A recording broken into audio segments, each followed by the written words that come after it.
ভাইজান, ওই দেখুন আজ বর্ডার ফৌজি একা আছে। ফৌজিকে মারার এটাই সঠিক সুযোগ। হ্যাঁ, এতদিন ধরে তো আমি এই দিনটারই অপেক্ষায় ছিলাম। আজ ফাইনালি সেই দিনটা চলে এসেছে। ভাইজান, ওই ফৌজিকে আমিই মারবো। না, এই ফৌজি আমার শিকার, আমি ওকে মারবো। না ভাইজান, এ আমার ভাইয়ের মৃত্যু হত্যাকারী, একে তো আমিই মারবো।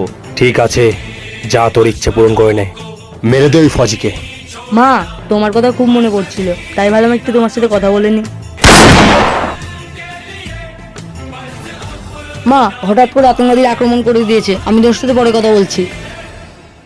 আতঙ্কবাদীরা, তোরা কখনোই শুধরাবি না, কোথাও একা ফৌজি দেখিস কিনা আক্রমণ করে দিস। ফৌজি, তুই আমার সাথীকে মেরে ঠিক করলি না, এর ফল তোকে ভোগ করতে হবে। তুই যদি বাঁচতে চাস পালিয়ে যা, নাহলে তুইও তো সাথের মতন উপরে যাবি। আমি না, তুই উপরে যাবি।